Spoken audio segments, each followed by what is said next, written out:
see too?" she asked, her voice little more than a whisper. "Yes, of course," Amelia said. "We may do anything you wish." Eleanor remembered that Arthur was up in the nursery. She hated leaving him for any measure of time. Amelia seemed to guess the reason behind Eleanor's hesitation, for she touched the sleeve of her ivory gown gently.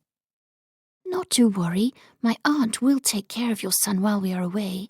Adam will be there too. Arthur will hardly notice the passage of time with Margaret telling him stories." Eleanor did not doubt it. Arthur was quite comfortable with other women than herself, but she worried over his comfort in Adam's company without her nearby. "We will not be away for long. Only as long as you wish." Eleanor was not accustomed to having things her way. The notion felt entirely new and strange. After fetching her bonnet and gloves, she and Amelia set out for the seaside.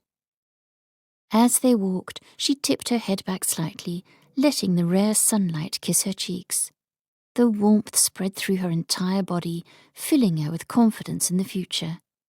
Yes, perhaps the elder Mr. Quinton would find her and Arthur in Brighton, but at least they were no longer alone, and that was something to take great comfort in. A card arrived the next day from Grace, inviting Eleanor, and whoever she wished to accompany her, to her estate, where the barrister would be waiting to discuss any questions they might have. The timing came quite fortuitously, for Eleanor also received a letter that morning. Extended to her on a salver, she had felt the foreboding slipping through the wax seal and thick foolscap before she had even read a word. It was addressed to Mrs. William Quinton. "You might imagine my surprise and grief when I entered my son's home to find him dead. Even greater than that was my surprise to find you and my grandson gone. I expect this letter has reached you, for I know of no other place you might have run than to your childhood home in Brighton. As I have reflected upon why you might have fled, and why you might have left your husband dead, I have come to a conclusion that I cannot deny. You were involved in his death somehow, and now you hope to escape the consequences. It is my intention to ensure you do not escape them. The first consequence I will relay to you is that you will surrender your custody of your son to me. Should you choose to evade this request, I will not rest until I find the proof needed to convict you of involvement in my son's death. I offer you an opportunity to give me my grandson without any further punishment to yourself. The courts will be on my side, given your fallen reputation and lack of connections. If you choose not to take this offer, and I successfully have you convicted, then you will be forced to surrender Arthur to me. Should I receive no reply to this letter, I will come to Brighton myself to ensure you have received it, and to collect my grandson. You have never been a worthy guardian to him, and I will not have him living under the care of a murderess. I await your prompt reply. Sincerely, Mr. Quinton." Eleanor set the letter down on the dining table, her hands shaking. Adam had been watching her carefully as she read. Without a word, she passed the letter to him. Her heart hammered, and she quickly turned to Arthur, slicing his ham into smaller pieces as she tried to calm her racing pulse. What would Adam think of the accusations against her? "What's wrong, Mamma?" Arthur asked around a mouthful. "Nothing is wrong."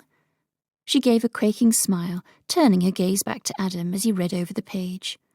When he finished, he set the paper down with disgust, sitting forward in his chair. Amelia snatched the paper up from the table, her eyes skimming quickly over the words. "Do you think Mr. Harrison will be able to help me?" Eleanor asked. "Yes." Adam's voice was strained. "There must be a way to evade these demands." Eleanor's plate had begun to look very unappetizing. She glanced at the clock, clinging to the hope that Mr. Harrison could indeed give her an opportunity to escape Mr. Quinton's influence. She closed her eyes against the surge of nausea that rose in her stomach. She should have known her swift departure would raise suspicion over the circumstances of her husband's death. She did not mourn her husband, not in the slightest. But the relief she had found in his death was now quickly unravelling. His father was an even greater threat if he had the power to take Arthur from her, the one good thing that had come from those years of dread and heartache. She looked at Adam, dreading the question she knew was coming. "Eleanor," Adam began, "is there any truth to his suspicions?" She felt her breathing increase in rate, but she stopped it before it could be noticed. "No." "You do not know what happened to your husband?" What was she doing? Why was she lying to her brother? It was as if she was physically prevented from trusting anyone, even her own family. As troubling as it was, she could not convince herself to defy the feeling. "No, I understand how it appeared, but I was not involved in his death." Adam stared at her for a long moment before glancing away. "We must find a way to disprove it, then." Thankfully, less than an hour later, it was time to leave for their meeting with Mr. Harrison. Eleanor left Arthur with Margaret and Ella again, who went to the nursery with little hesitation. Arthur had begun speaking more in the last 2 days than Eleanor had ever heard him speak, prattling on with Ella about all the things he saw and heard, asking her questions that she had little answer to.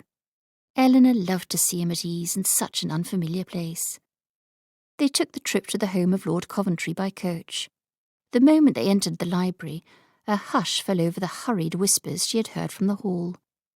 The room was filled with more guests than she had expected, and she felt suddenly self-conscious under so many gazers. The man who she assumed was Mr. Harrison sat behind an oak desk, a large book sitting in front of him. He smiled warmly, the expression giving her a moment of reassurance. Lord and Lady Coventry sat nearby. So did Mr. Beaumont. Eleanor's eyes settled on him last. He smiled softly. Warmth and comfort spread through her chest, the feeling influenced entirely by a mere smile. Eleanor let her gaze linger on his face for a moment, taking in every drop of confidence she could reap from it. She sat down on the couch across from Mr. Harrison, and Adam and Amelia joined her. After Lord Coventry introduced her to the barrister, she withdrew the letter for him to study. The entire room fell silent as Mr. Harrison's eyes took in the threatening message. His eyebrows rose as he finished, setting the letter down carefully on the table. His green eyes rose to meet hers. "I will assume that his accusations against you are false. Does he hold any influence in society?" Eleanor shook her head. "He is a tradesman. He does greatly desire Arthur, as he has always thought me unworthy to care for his grandson. He is also living below the means he aspires to. My dowry supplied much of my husband's gambling funds, but he also used it to buy alternative properties. I'm afraid none of it belongs to me any longer." "As of now, 1/3 of those properties belong to you, and the rest will be Arthur's when he comes of age. Considering that Arthur is the heir, whoever is in custody of him would have control over those properties. I do not know this Mr. Quinton, but I suspect he is not an honourable sort of man, one that would simply desire to be a guardian for his grandson because of a great attachment to him, unless, of course, such an attachment was born of the grandson's inherent wealth." Eleanor knew without a doubt that her father-in-law was less than honourable. "Yes, I believe that theory is very plausible." Her voice came out quiet. Adam touched the edge of the desk, drawing Mr. Harrison's attention. "What might be done to stop him? Eleanor was not involved in any sort of crime, so he cannot prove it. Does his threat hold any validity?" "I'm afraid it does." Mr. Harrison shifted uncomfortably. "Taking Mrs. Quinton's reputation into account, she will have a very difficult time swaying the courts to consider her as a better guardian than Mr. Quinton. There is much he could do to give them reason to doubt her ability to properly care for him, With no monetary jointure, Mrs. Quinton will be seen as destitute. There is also the matter of her elopement, and when accusations are raised over a matter of crime, her reputation will only suffer further, whether or not the crime can be proven." Eleanor willed herself to remain calm, although unease had begun pounding against her chest. "Is there nothing we can do?" Mr. Harrison rubbed his forehead, sharing a glance with Lord and Lady Coventry. Mr. Beaumont sat quietly, his brows contracted as he listened. "Perhaps my influence might be used to aid her case," Lord Coventry said.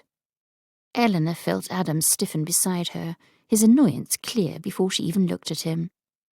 "That will not be necessary." "Why not?" Lord Coventry said. "As a peer of the realm, I have a much greater influence in court than a tradesman, believe me. I will defend her reputation if it is challenged." Mr. Harrison spoke before Adam could reply. "Yes, that would be helpful, but I'm afraid it may not be effective enough. You have no notable connection with Mrs. Quinton, other than a short acquaintance." He took a deep breath, turning his gaze back to Eleanor. "I know this is likely the last thing you would like to hear, but I think it is your most advantageous option. It is imperative that you marry again." Her stomach lurched. "A married woman has a much greater influence and a much greater chance at thwarting accusations such as those Mr. Quinton is intent on giving. I am certain if you marry, and especially marry a man that will connect you to the House of Lords, you will be able to keep your son indefinitely, as well as the land you are entitled to. Yes, you must marry, and you must do so quickly. Ideally before Mr. Quinton decides to take his trip to Brighton." Dread poured over her, sending a heavy stone to settle in the pit of her stomach. She balled her hands into fists, intense fear threading its way into her heart. No, she could never marry again. She had forbidden it of herself. She had vowed to never trust a man again. How could she? She had been betrayed by the man she thought she loved. Panic set in fully, sending her heart into a crescendo. "I cannot marry," she whispered. "There must be an alternative solution." Mr. Harrison sighed. "I wish there was. I truly believe this to be the best way to keep both you and your son safe." Adam had been silently listening. "It will be difficult," he said. "As you have noted, Eleanor's reputation has suffered greatly. I do not see how this will be carried out in the time it is needed. If a man is found that is willing to marry her, I will insist that I come to know the man's character thoroughly before allowing him to marry my sister. I will not have her endure the same heartache she already has. He will need to come with many endorsements." Eleanor wrung her hands together. How could she leave the protection of her brother when she had just found her way home again? Where could she find a husband so quickly? Lord Coventry nodded his agreement. "I know of several unattached men in the surrounding area. The Baron of Crawley comes to mind, but of course it would take a great deal of sacrifice to marry without equal connections and wealth to offer. There are several other gentlemen of my acquaintance we might introduce to Mrs. Quinton. They might find other qualities in her to be enough to elicit a marriage." "Have you considered Lord Keswick?" Grace asked. "He or his younger brother would offer the needed connections. They both have lovely properties in Sussex that would keep Eleanor and her son hidden and safe from Mr. Quinton." Lord Coventry shook his head. "The eldest is recently married, and the younger is quite determined to marry an heiress." The barrister drummed his fingers on the table. "It will be difficult, to be sure." The optimism had begun to fade from the man's normally cheerful voice. Eleanor felt a mixture of both relief and disappointment. She would likely not find a man to marry, but how could she risk losing Arthur? There was nothing she would not do to keep him, even if it meant risking a loveless marriage all over again.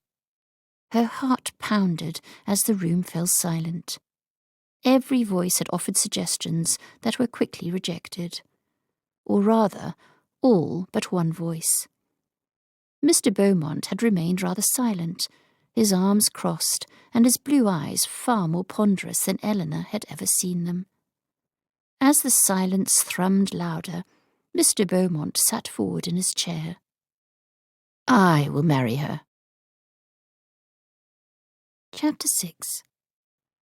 It took a moment for Eleanor to register the deep baritone voice that had just spoken a most unexpected phrase. Everyone in the room fell even more silent than they had already been, which Eleanor had previously thought to be impossible. Every eye shifted to Mr. Beaumont. His face mirrored the surprise she felt, as if he hadn't entirely intended to volunteer his services. Marry her. Eleanor had always believed there were limits to kindness, even among the most valiant of people. She stared at him, trying to appear less shocked than she felt. Waiting for someone to speak felt like it lasted an eternity, but finally Mr. Beaumont broke eye contact, addressing the barrister. "My connections are not as great as appear, but I happen to be the brother of one of the most influential peers in the county. By marrying me, Mrs. Quinton would be connected to Lord and Lady Coventry through far more than a mere acquaintance." Mr. Beaumont's tone was even and casual, offering the marriage as one might offer a spare egg to a neighbour. Did he not have higher aspirations for his life than to marry a widowed woman with a young child, one whose reputation would likely hurt his own? His conversation with her coachman came to mind, when he had said that he hoped only to marry for ardent love and affection. Why was he willing to sacrifice that now?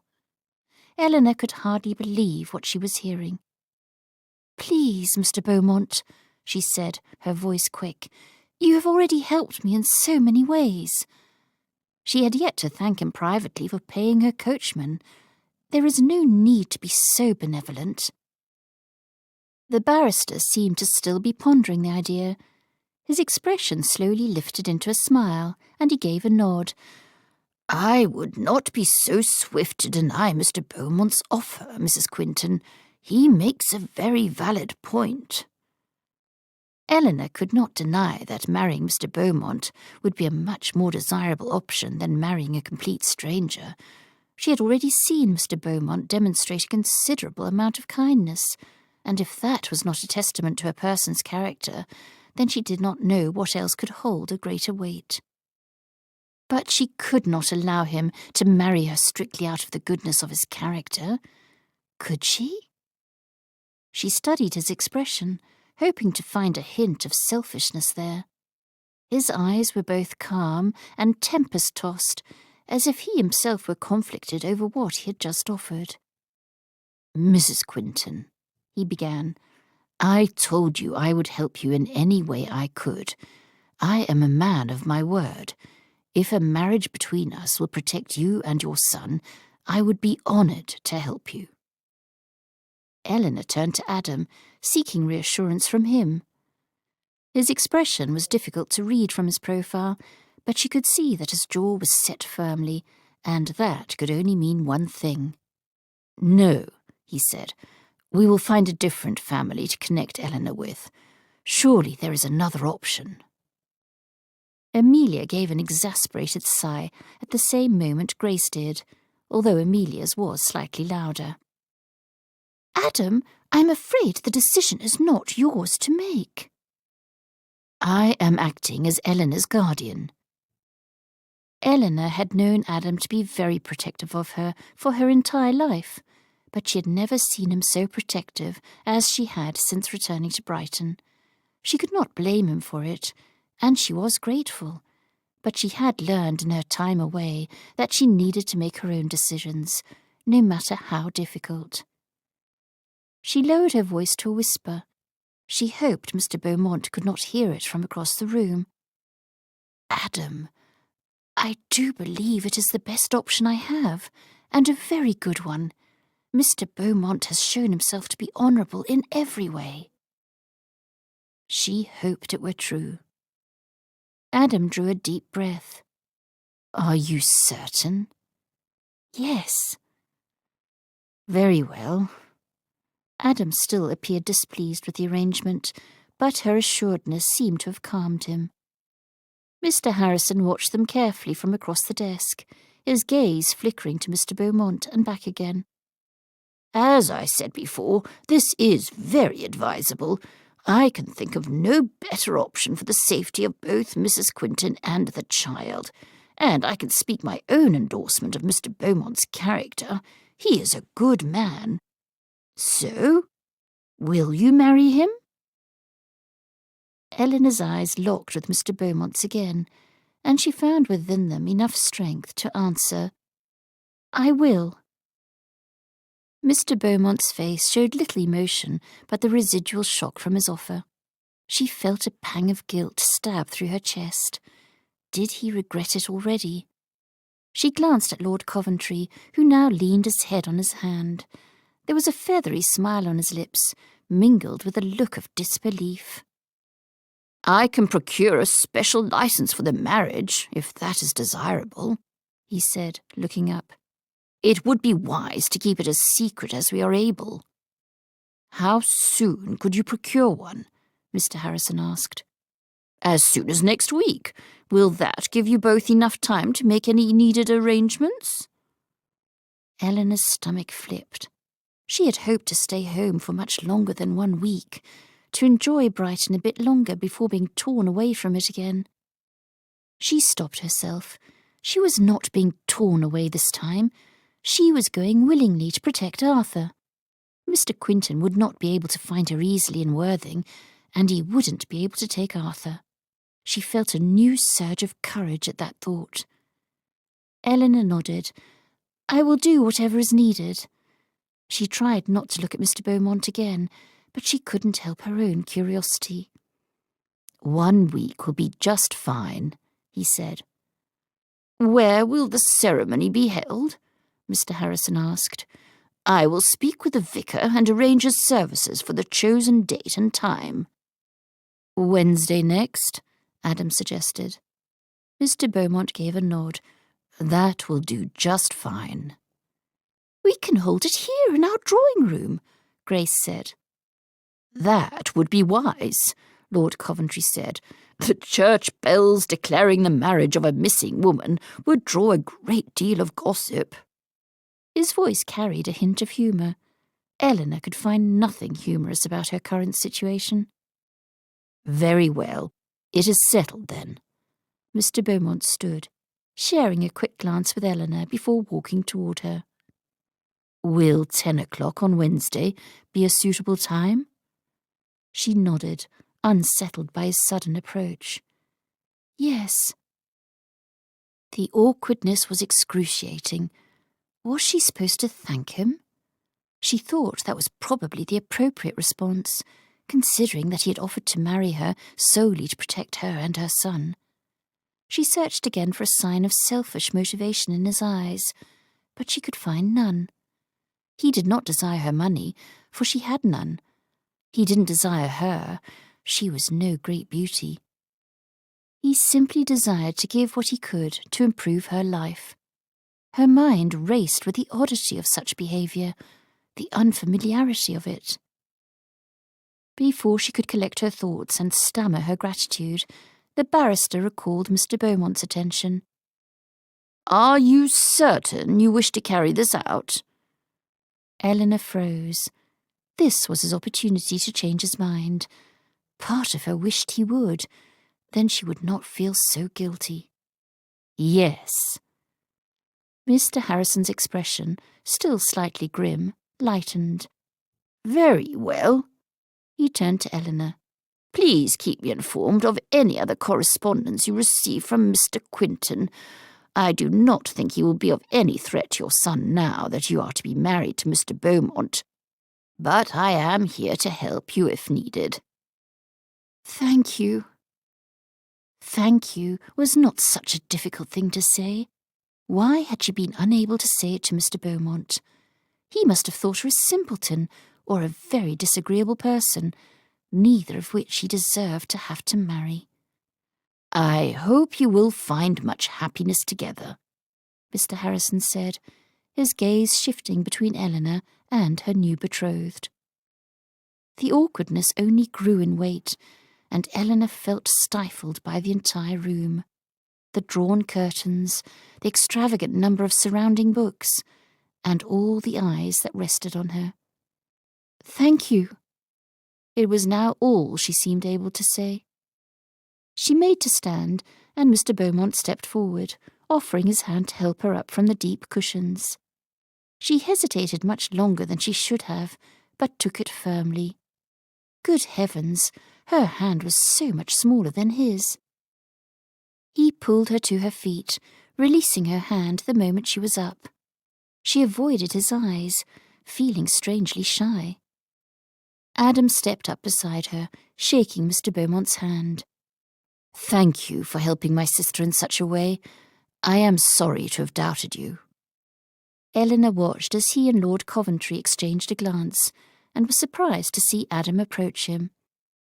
"I'm glad to see that you are trying to atone for your previous mistakes."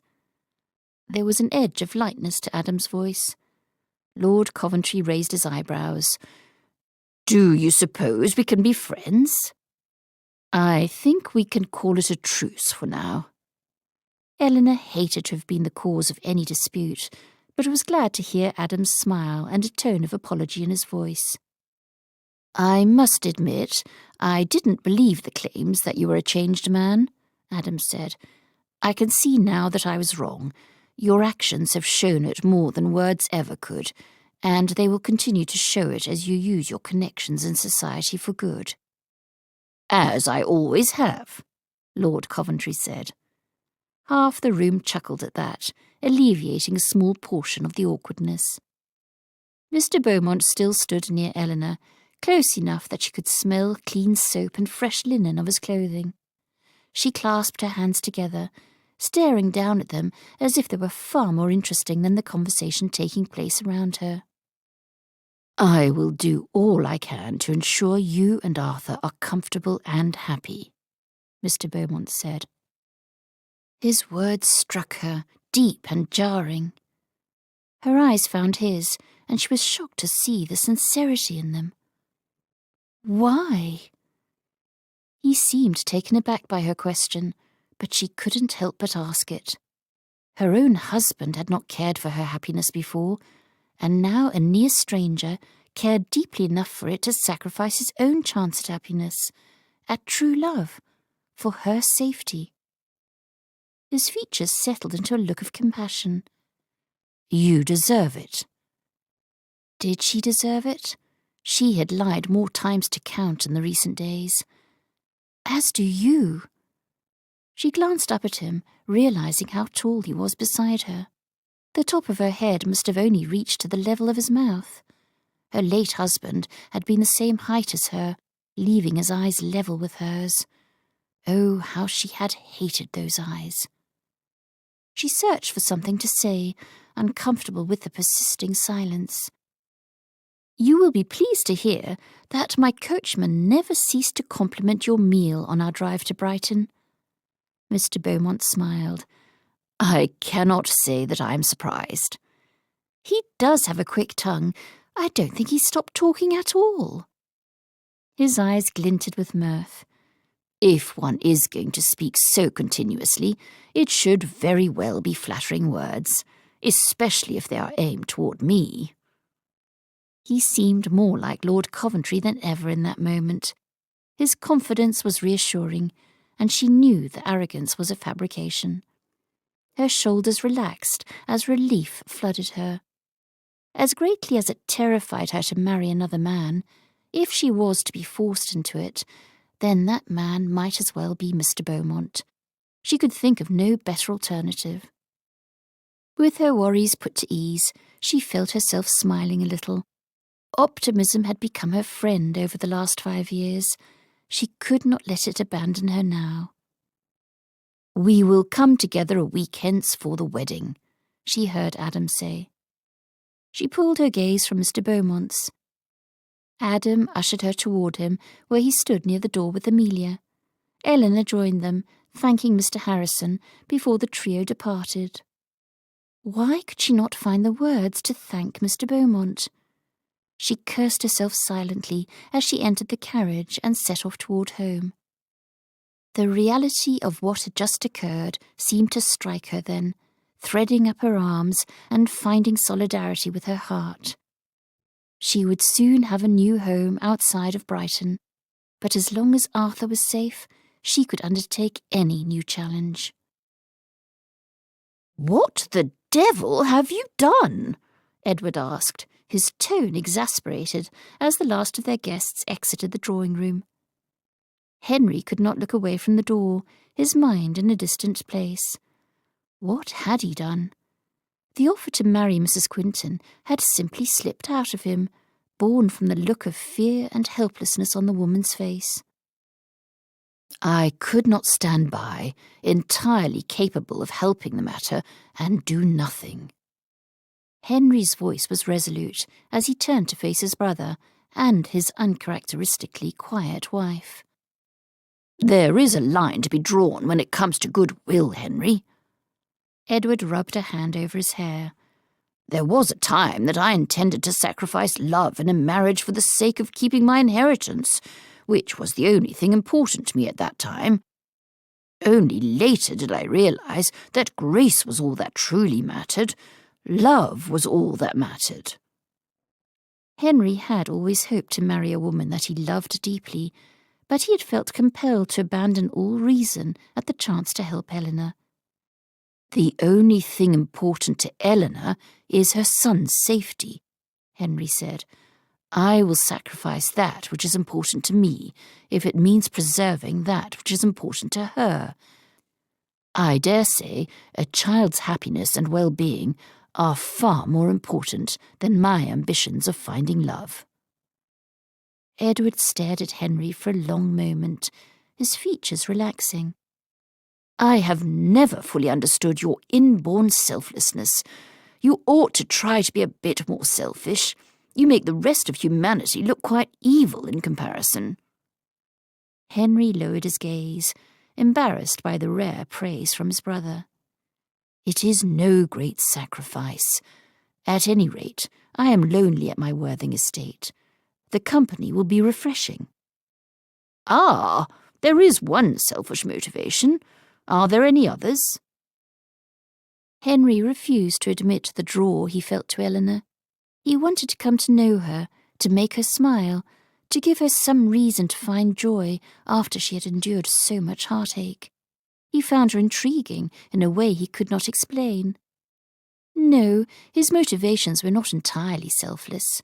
He did not wish to see her wed to another man, one that would not care for her and her child the way he would try his hardest to do. He wanted to protect her, to see her well, to ensure she found the happiness she deserved. Edward took a deep breath. "I suppose I'm just disappointed.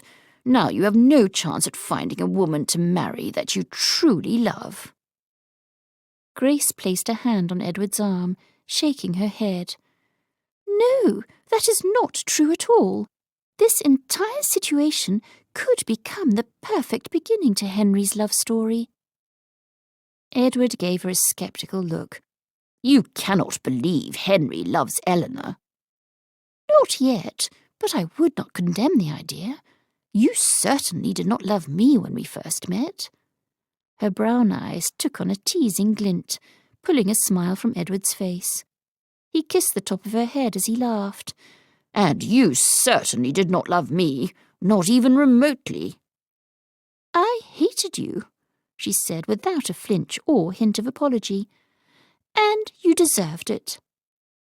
Edward opened his mouth in protest, but she continued, covering his lips with her fingertips.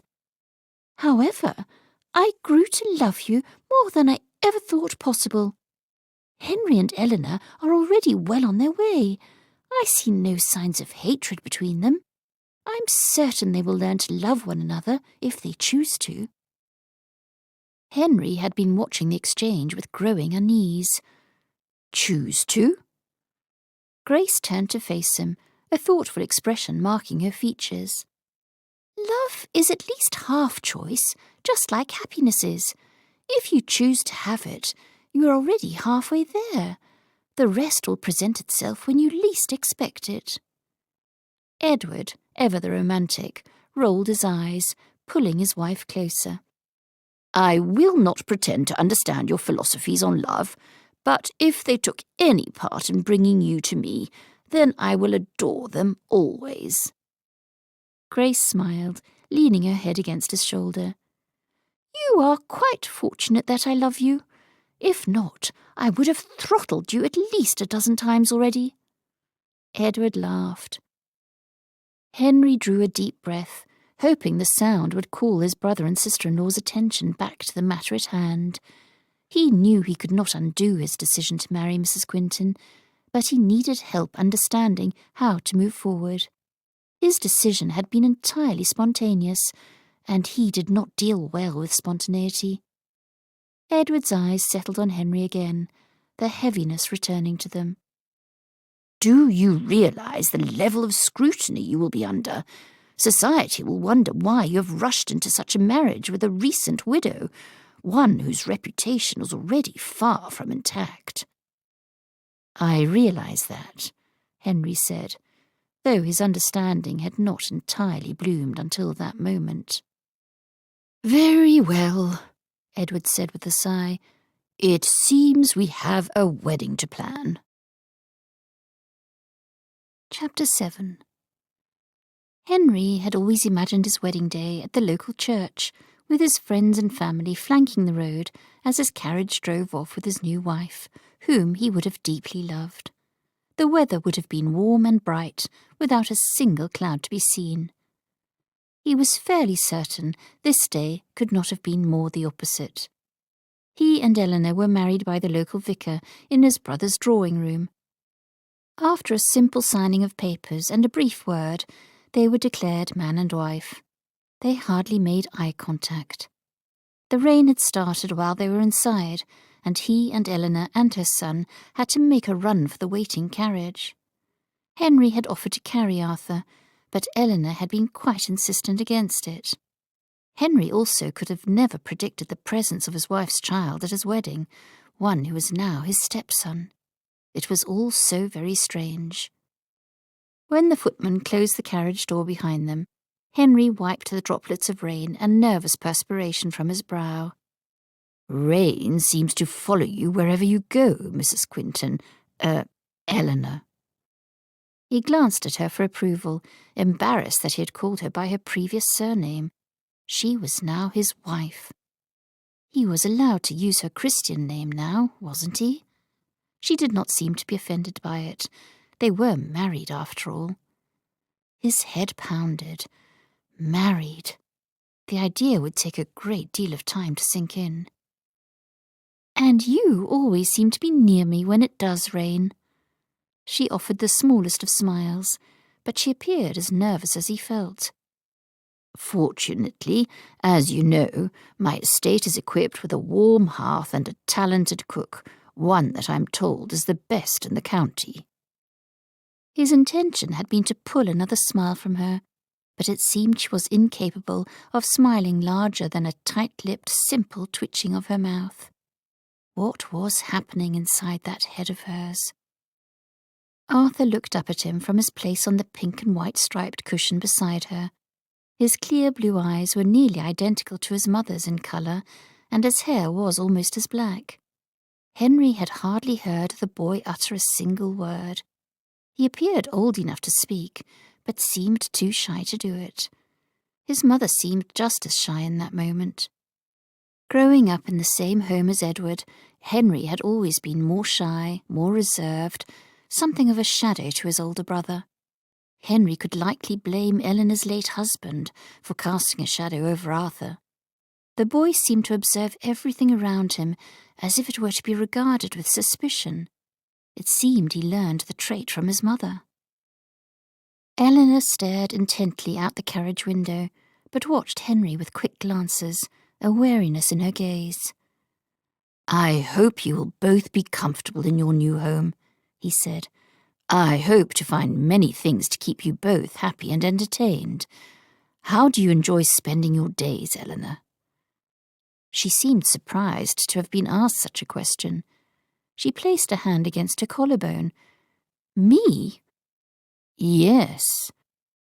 "Oh, well, I have not thought about that for a long while." She gave him a shaky smile, one he recognized to be entirely forced.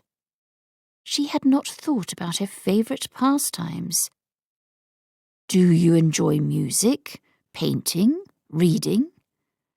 She shifted. "Well, life was quite different in Northumberland.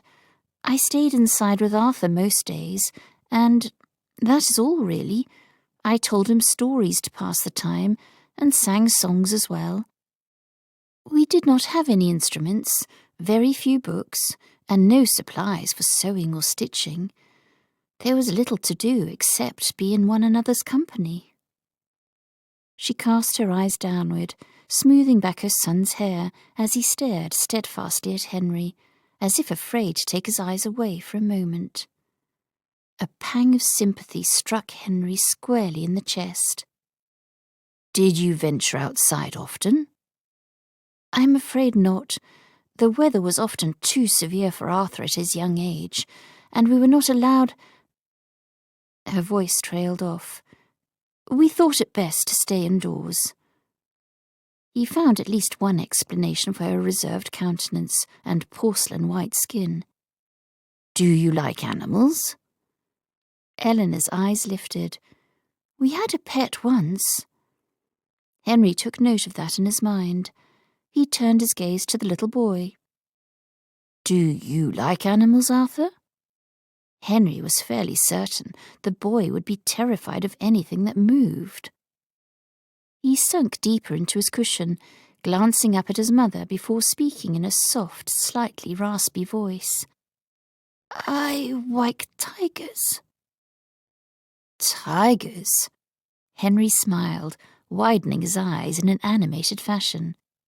Eleanor gave another of her tight smiles. "Of the few books we did have, one documented the life of a tiger." "I see," Henry said, turning his attention back to Arthur. "I have something quite close to a tiger at my home. It is going to be your home too. Would you like to meet her when we arrive?" He had a neighbour with kittens, so that would have to pass for a young tiger. Arthur's face grew even whiter, his eyes rounding. He shook his head. "I like looking at pictures of tigers, that's all." "This is a nice tiger, a small one." Arthur clung to his mother's arm, his chin beginning to quiver. "I don't want to see a tiger, Mamma." Henry raised his hands. "I was only jesting. It is not a tiger, it is a kitten." Arthur kept his face buried in the sleeve of his mother's dress, a simple white muslin. Eleanor patted his arm, whispering reassurances in his ear, while Henry took to staring out the window in silence. Blast it all! He had managed to terrify his new stepson within minutes. He raked his fingers through his hair, exhaling heavily. He had quite the task before him. After what felt like the passage of hours, the carriage finally arrived in Worthing, pulling up the drive of Henry's estate. Eleanor and Arthur did not have much in the way of possessions, so Henry noted that he would have to set aside funds for new clothing for them both. The estate had many books that would enable Arthur to begin his education, but he had little in the house that would appeal to a female. What did women enjoy doing? Growing up, his mother could often be found in the drawing-room with a piece of embroidery or knitting. His estate had many musical instruments that Eleanor could learn to play or practice on. Before her first marriage, she must have enjoyed other pastimes.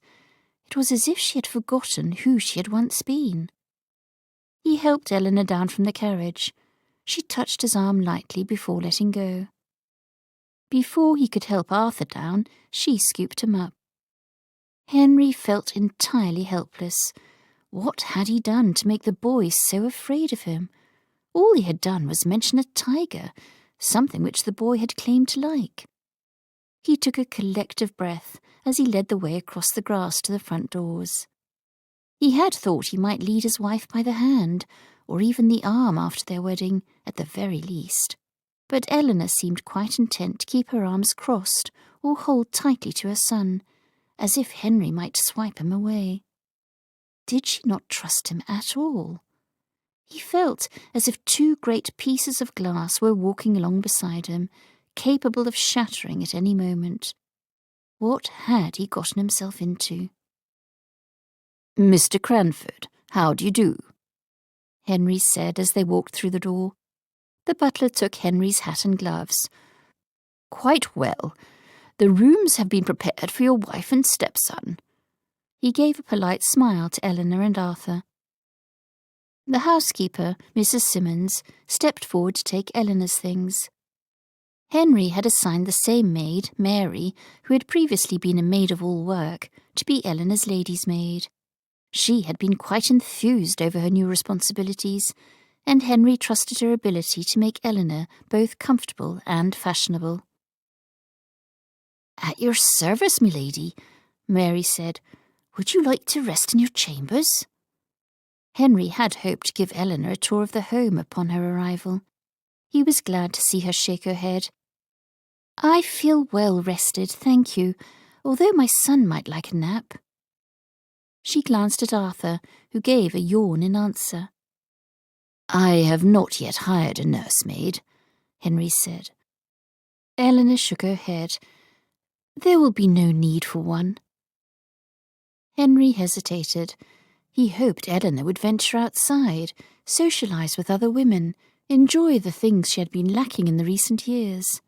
If she was constantly with her son, she would not have such privileges. He knew the importance of being a present and caring mother, as his own mother had been very caring and kind. But he also knew the importance of caring for oneself. His mother had been overwhelmed by him and Edward many times, and he could not blame her. "Are you certain? She would just be here to help with bathing and dressing Arthur in the morning and taking him to breakfast." Eleanor seemed to consider it. "I suppose that will be fine." "I will prepare an advertisement in town soon," he said. "I do have a bedroom for Arthur directly beside your chambers. And his." Henry had moved his room to the adjoined chambers designed for the master and mistress of the house. He hoped it would not frighten Eleanor to have him sleeping just beyond her door. It seemed that everything put her on edge. Henry felt as though he were hosting two guests. The three were far from feeling like a family. He could only hope that in time they could. He remembered Grace's words about love, how it was a choice. He did not think Eleanor was even close to choosing to love him. The first thing he needed to focus on would be to ensure she did not fear him. Henry was silent for too long, lost in thought. Eleanor began following Mary up the stairs, Arthur in tow. "Would you like a tour of the house?" Henry asked, or rather spurted. She turned, her eyes round. I suppose. Yes, I should acquaint myself with the property." "And your new husband." "Very well. When Arthur is settled for his nap, I will meet you here." Henry smiled.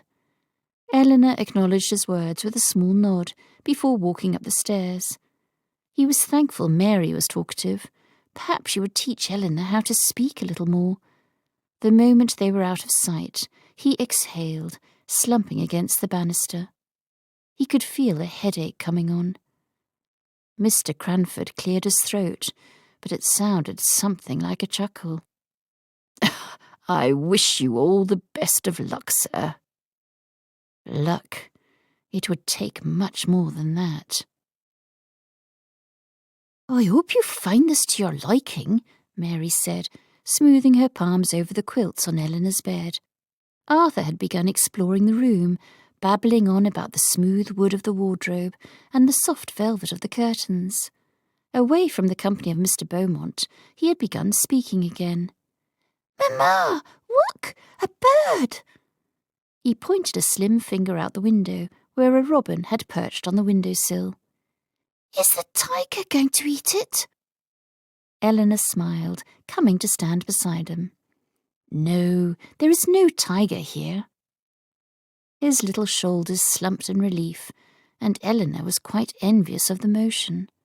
She had felt no relief since learning of her required marriage. The entire day had been extremely nerve-wracking and awkward.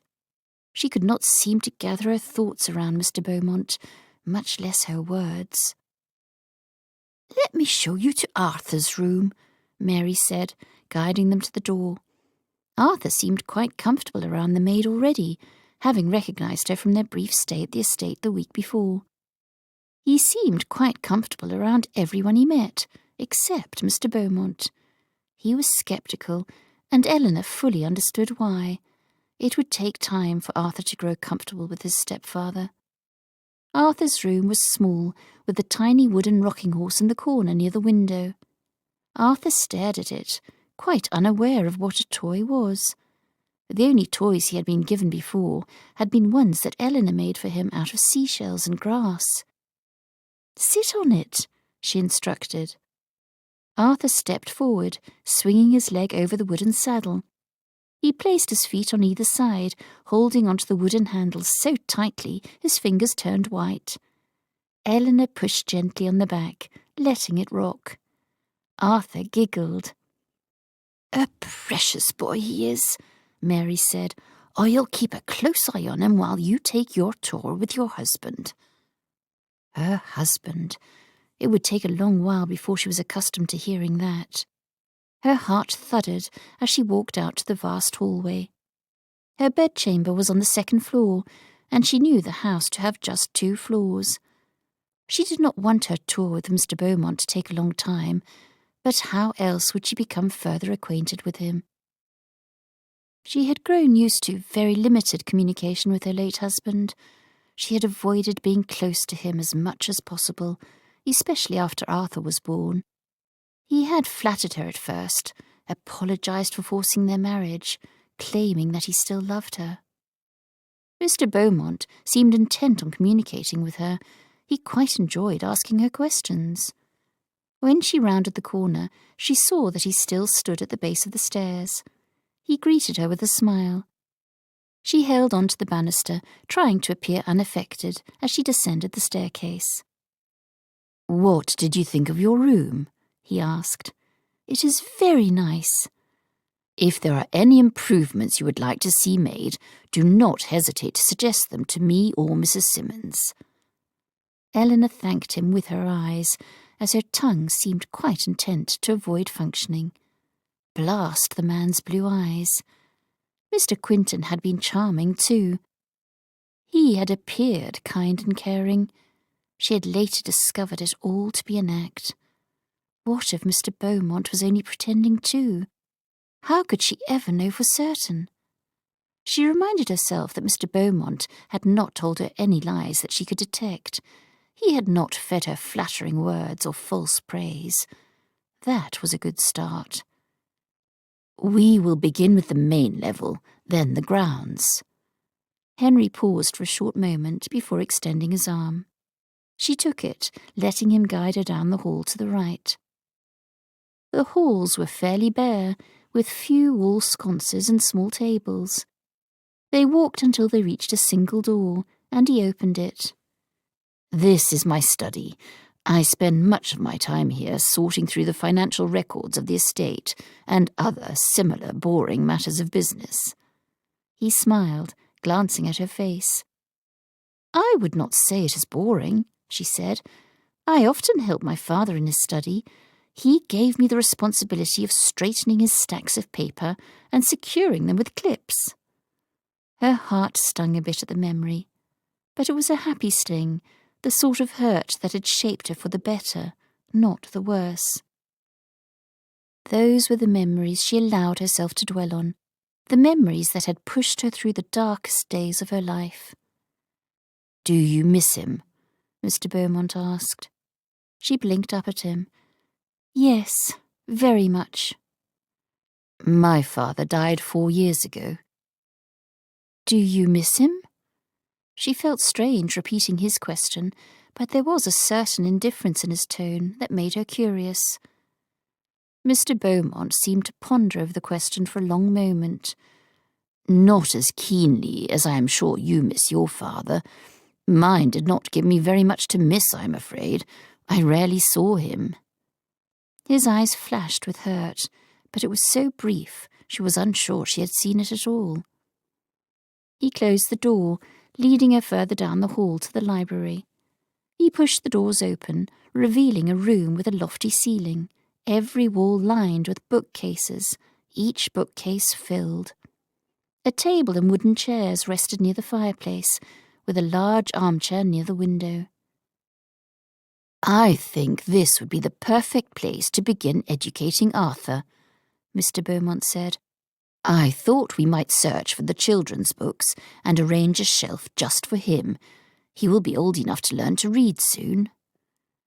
Elinor felt a flicker of hope as she watched the excitement on Mr. Beaumont's face. Did he truly care about Arthur's education? "We might even hire a tutor to school him, one trained in educating young boys." Elinor couldn't hide her surprise. "Truly? You would do that?"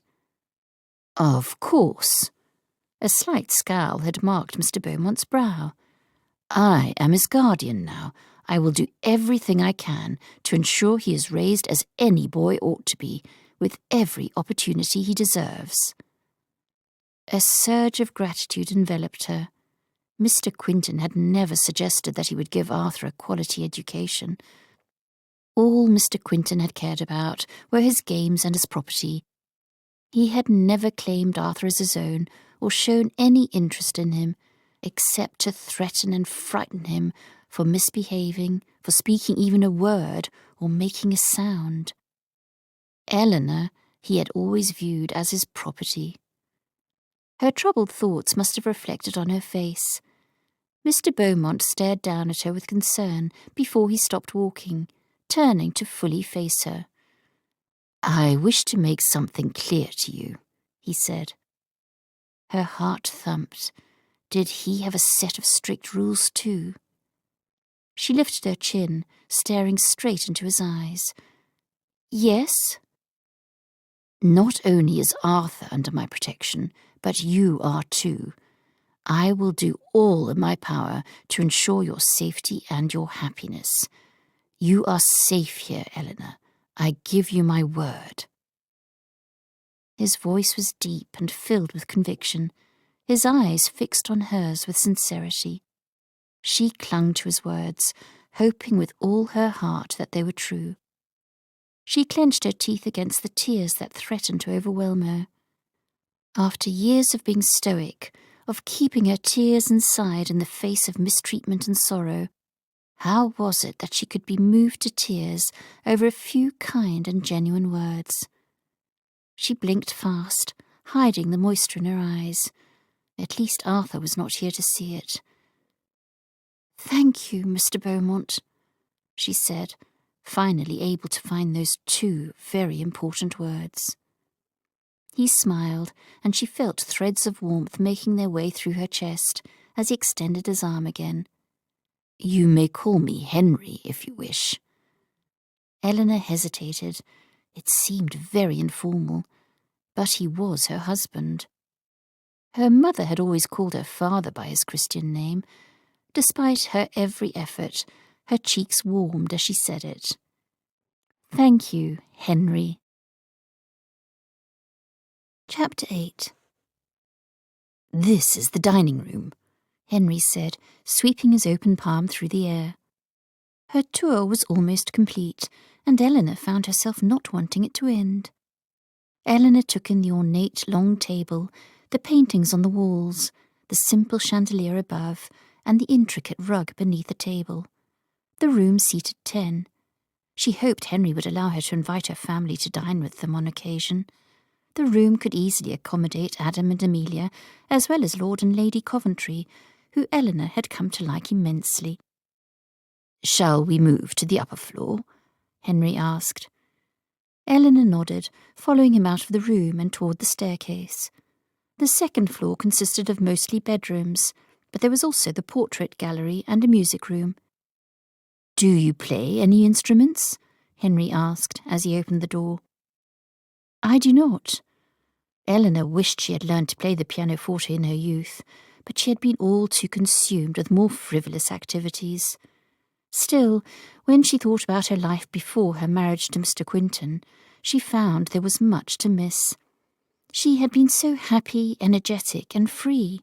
She and her friends had gone to the assembly rooms often, flirting, dancing, playing cards. She had enjoyed perusing the Brighton shops and wearing beautiful accessories. She had a basic education, but she was far from proficient in French or any other subject expected of young ladies. She wished she had better spent her time. If she had been smarter, perhaps she might have seen Mr. Quinton for who he was. "It is never too late to learn." Henry smiled again, sending another wave of warmth through her cheeks. She cursed herself for being affected by a mere smile. She had allowed Mr. Quinton's smiles to steal her heart, but he had soon after trampled it underfoot. She would not risk that again. Henry had no intention of loving her. He had only married her because, well, she did not have the answer. Henry was her protector. Perhaps he could even become her friend, but nothing more. "I have always wanted to learn the harp," she said, staring at the tall golden instrument. She smiled softly. "When I was a child, I thought playing the harp would make me feel like an angel." Henry stared at her, delight crossing his features. "I suspect you would look rather angelic playing it as well." Flattery. That had been Mr. Quinton's first weapon. She felt her smile disappear, and she crossed her arms over her stomach. "Only because my mother had a painting of an angel playing a harp, I always associated the instrument with angels." "I see." Henry nodded, his own smile fading. He cleared his throat. "Well, I would gladly hire you an instructor if you wish." She shook her head. "That is all right. I will have little time to practice with Arthur running about." "I will take him whenever you need time to yourself." Eleanor's muscles twitched with alarm. "Take him?" Henry's brow flattened. "Take him under my care. Look after him. The nursemaid will be able to help too." She felt thoroughly stupid for needing such an explanation. Her nerves were on edge, and had been for a very long time. "Yes, of course. That would be wonderful." Awkwardness filled the air again, and she turned away, walking closer to the harp. She ran her finger along the golden neck, lightly plucking the strings. She observed the other instruments in silence, feeling the smooth wood of the cello beside it, and studying the chipped keys of the pianoforte. "I should return to Arthur," she said. "He does not fare well when distanced from me for a long time." Henry watched her carefully. "Very well. It has been a busy day, and I ought to return to my study to work as well. Will I see you both at dinner at 6 o'clock? Eleanor noted his change of stance. She had never seen him appear less than perfectly confident, but he appeared somewhat defeated. She simply nodded, not knowing what else to do. What was wrong with her? He was trying to be hospitable, and she was making him uncomfortable. Henry gave her a tight smile as he walked by, his boots clicking on the floor. Every sound felt louder in this room. Even the silence seemed to have its own sound, its own deafening sound. Why could she not behave normally around Henry? She did not mean to give the indication that she did not trust him, because she did. Didn't she? He had given her no reason not to. bottled frustration collected in her chest, and she could hardly breathe. What a way to repay the man who had sacrificed so much for her. She was not accustomed to people sacrificing things for her. She had sacrificed, and she had given, and all life had done to her was take. Life had taken her mother, her father, her peace, her innocence, and even parts of her personality. She did not know how to properly receive. With a deep breath, she weaved her way past the various instruments and stepped into the hall. Henry was already gone. When Eleanor returned to Arthur's room, he was still asleep. She sat on the edge of his bed, studying the light crease in his forehead. Such a young child should not have a crease like that, one she knew had been formed from constant worry and fear. She hoped he could be happy with this new life fate had granted them. She hoped she could too. The hours passed slowly, and knots formed in Eleanor's stomach as she anticipated dinner with Henry. She was terrible at conversing. It had been too long since she had practiced. Even her first time speaking with him when he had saved their coach from the mud, she had behaved more normally than this. But that was before she fully noticed his blue eyes and golden hair and warm smile, before he sacrificed much more than a meal and some spare change. Arthur awoke with just enough time to change for dinner. Eleanor had very few gowns, but she wore one of the new ones, a pale blue, that she had found in town with Amelia in the week leading up to her wedding. She would have much to learn about running her own household, but for now she simply walked down to the dining room, Arthur holding her hand. She was fortunate just to have remembered where the room was. Henry stood when she entered, looking decidedly nervous. It did little to alleviate her own nervousness to see that he felt the same.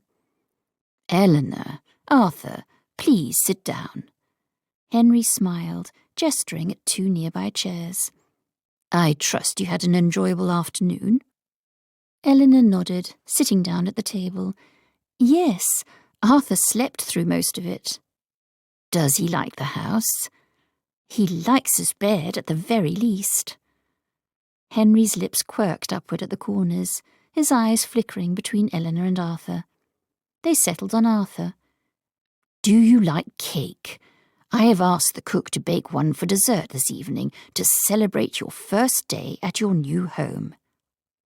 Arthur blinked. "Cake?" "We were not afforded such delicacies at our previous residence," Eleanor said. "Arthur has never tasted it." Henry's expression bloomed with compassion. "You have never tasted cake?" Arthur shook his head. "What does it taste like?" "Heaven on earth." Henry grinned, meeting Eleanor's eyes. "Would you agree?" The last cake she had eaten would have had to have been the Brighton bakery's Shrewsbury cakes, her very favourite treat. Her mouth watered at the thought of the flaky, citrus-infused cake. "Wholeheartedly," she said. A gleam of excitement appeared in Arthur's eyes, and Henry winked at him. "I will make certain you receive a large slice of cake this evening." Eleanor met his eyes with a grateful smile. Henry smiled back past the arms of the servants as they set the first course on the table. "I hope to show you more of Worthing," he said. "It is a beautiful area, and I would even venture to say it rivals Brighton in beauty. The sea is nearby, the hills are greener, and our town shops are a bit quainter. You do enjoy shopping, don't you? I have not met a woman that abhors it." Eleanor gave a soft smile. "Nor have I. I do enjoy it, very much." "I hope to take you into town as soon as you wish to have new dresses made." Henry took a spoonful of his soup, and Eleanor took it as an opportunity to taste her own dish. The creamy soup burned on the way down. She swallowed hard, picking up her goblet to cool her throat. "Is the soup too hot?" Henry asked, true concern in his voice. Not at all. I think it simply took me by surprise. I'd wager you have had a lot of surprise to deal with of late. Henry's eyes were gentle. The soup is likely the least of your concern. She had experienced more than her fair share. A scream cut through her mind, a flash of red and a white sheet. She pushed the memory away, her stomach turning over and over. Her plate appeared suddenly unappetizing. She smiled, hoping Henry couldn't hear her heart pounding. Could she keep her secrets from him forever? She owed him the truth after all he had done for her, but she couldn't bring herself to tell anyone what had happened the day she left for Brighton. Fear mounted her spine, climbing up and up, wrapping around her like a snake. All remnants of her smile had disappeared, and her stomach resisted every bite of soup. She did not feel inclined to speak, and after a few attempts at conversation, it seemed Henry felt the same. The rest of the meal was served in near silence, with a few remarks on the meal or the room offered on occasion. Arthur seemed to enjoy his cake, eating every last crumb, but Eleanor could hardly taste hers. She took several moments to study Henry's face. Every feature was tight, uncomfortable, as he dragged his fork quietly over his plate. "Would you like to spend a few minutes in the drawing room?" he asked. Eleanor nodded, relieved to have the silence broken and the meal over with. The sooner she could escape to her room, the better. In the dark days in the north, she had grown accustomed to being alone. She preferred being alone to sort through her emotions, her fears, and her troubled thoughts. Alone was where she found solutions, clarity, and strength. Arthur had often needed her, but she had not needed anyone. She followed Henry through the shadowed hall, pulling Arthur along beside her. When Henry entered the drawing room, he turned around, his blue eyes flashing bright in the sudden light from the fireplace. "I thought Arthur might enjoy one of my favourite books." He walked to the coffee table, scooping up a thin volume. He waited for Eleanor to sit before taking a seat on the settee to her right.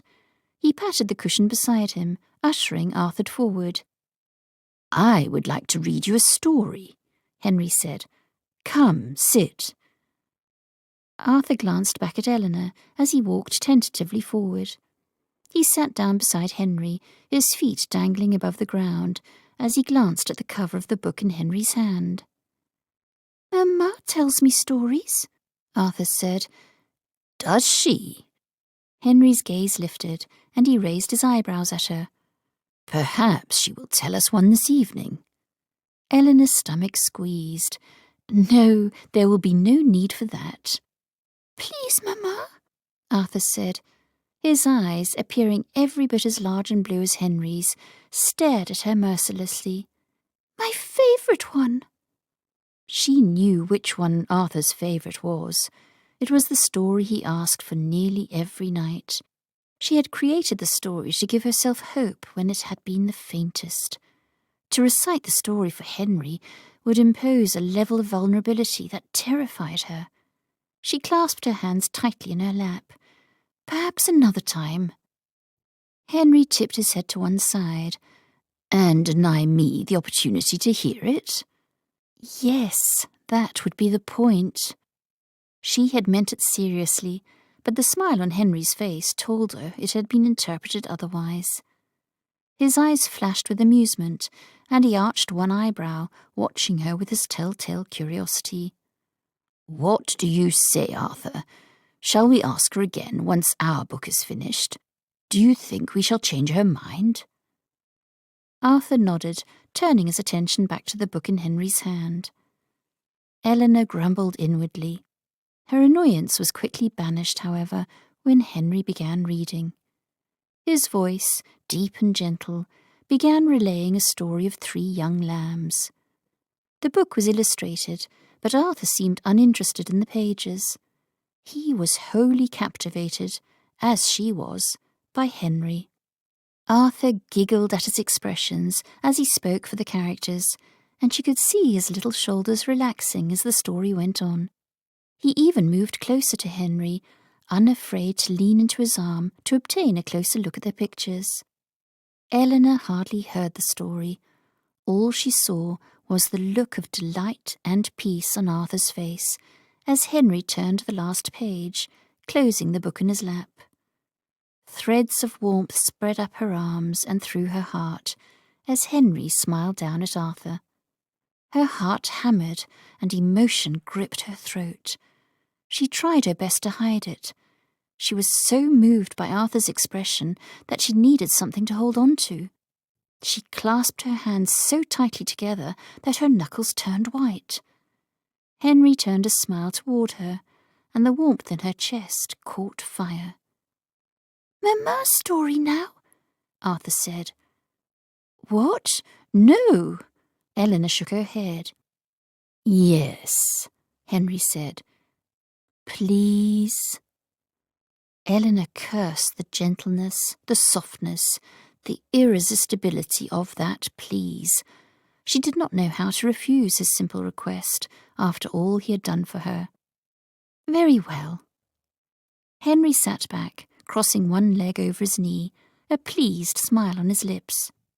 Arthur mimicked his posture, glancing up at Henry to ensure he had done it right. Another stab of emotion pricked at her throat. She had hoped and prayed that Arthur would not become like his father, but here was a man that she would be quite pleased for him to grow up to be like. Her heart skipped with admiration for Henry, despite her every intention not to feel it. She was seconds away from becoming a watering pot. She was certain of it. Her tears seemed to balance on her lower eyelids. Somehow she managed to keep her emotions in their proper place, but only just.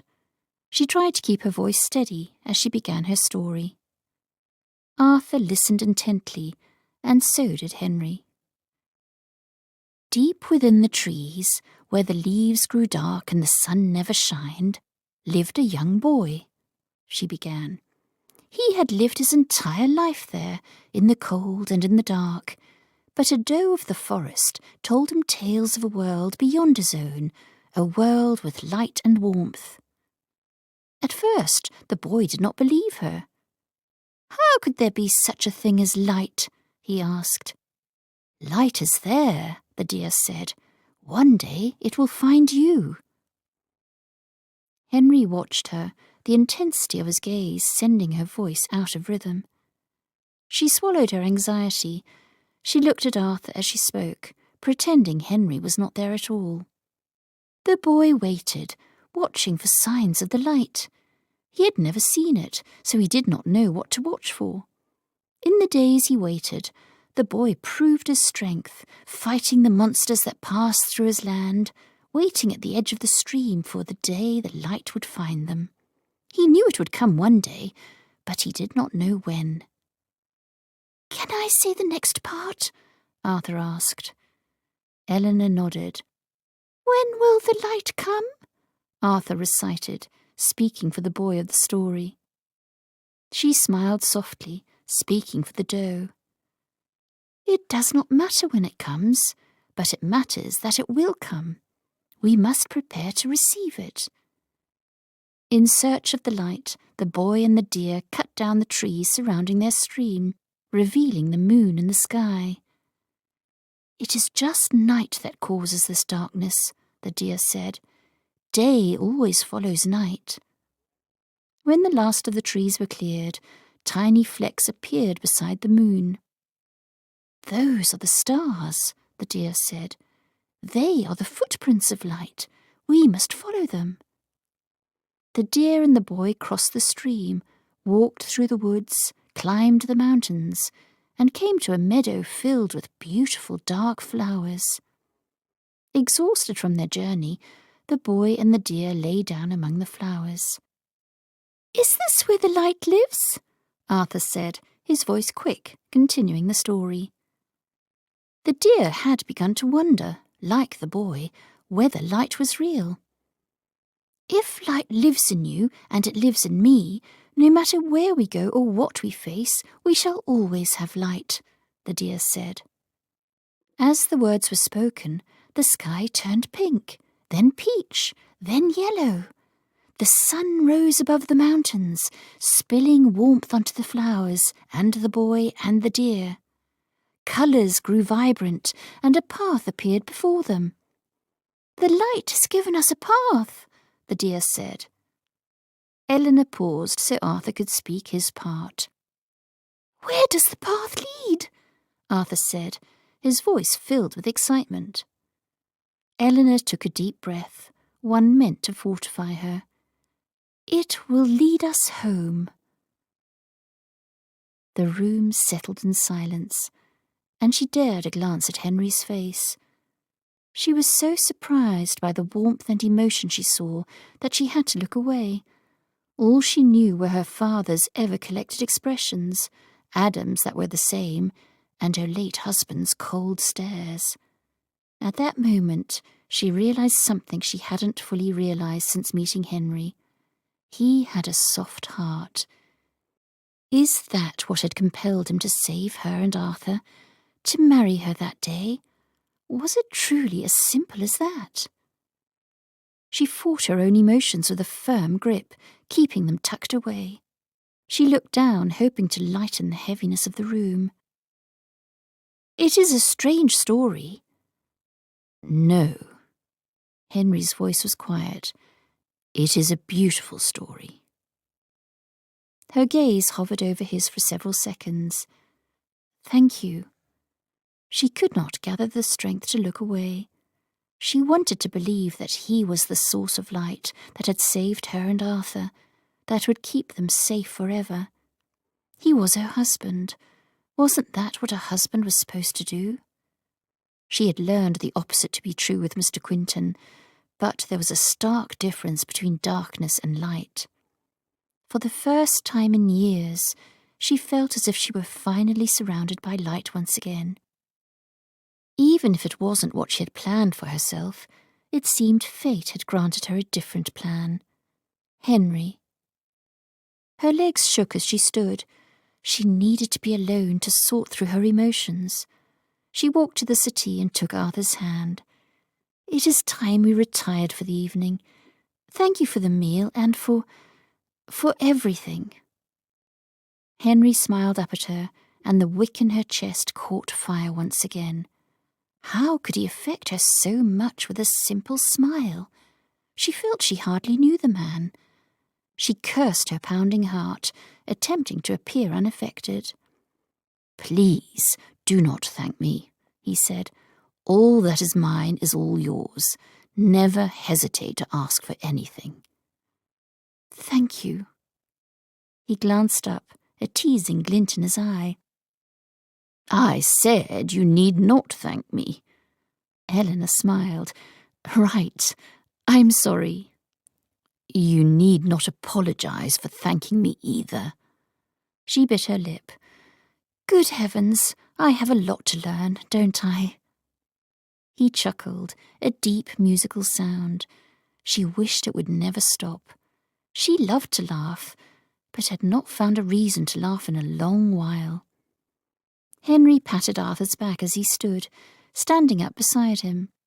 Eleanor was reminded yet again of how very tall Henry was, how broad his chest and shoulders were, and the faint smell of soap and fresh linen on his clothes.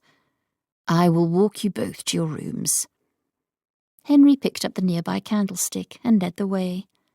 Eleanor followed Henry down the hall and up the stairs. The house, in all its vast hallways, had an eerie feeling at night. She had never spent a night in such a large house, and this house was hers. It would take a long time for that thought to fully sink in, as well as the thought that Henry was hers. They entered Arthur's room, where the bed had been remade. Henry's candle provided just enough light to see a faint outline of the rocking horse by the far window. Eleanor turned to Henry. "He needs me here when he falls asleep. He gets quite frightened, and I do not know how he will be in a new house." Henry nodded. "Your room is just across the hall, as you already know." He gave a small smile. "Do not hesitate to call Mary with any assistance you may need. She has unpacked your things and arranged them in your room. I hope it is all to your liking." "I am sure it will be." She refrained from thanking him, knowing it would bring about another round of teasing. Henry turned to Arthur, bending down to put his hand on his shoulder. "Good night." Arthur smiled, just a shy lift of his lips. "Good night." Henry straightened, his gaze meeting Eleanor's. "Good night." Her voice sounded so weak and soft next to Henry's strong one when she said good night back. Henry set the candle on the table beside Arthur's bed, leaving them with one last smile as he closed the door behind him. Eleanor stared at the closed door for several seconds before beginning her search for Arthur's nightclothes among his unpacked trunk. After helping him get ready for bed, she tucked him beneath his blankets. "What do you think of your new home?" Eleanor asked, folding the blanket beneath his chin. He pressed his chin down, keeping his neck away from her fingers. He had always been a ticklish one. "I like it," he whispered. "Do you like Mr. Beaumont?" Eleanor asked. She held her breath. A small smile spread onto Arthur's cheeks. "Yes." He rolled onto his side, nestling into his pillow. He yawned. "Will you sing me a song?" His request had come often, but for the first time it had not come with any indication of fear, of a need to be comforted. She smoothed back his dark hair, running her fingertips over his closed eyelids as she sang. "Hush, rest your head. The rain will end, the cracks will mend, the clouds will part. Rest, aching hearts. Hush, close your eyes. The sun will rise. The robin sings of happy things, of days ahead. Hush, fall asleep. The past will keep. Let future reap, a spring to hold, a joy like gold."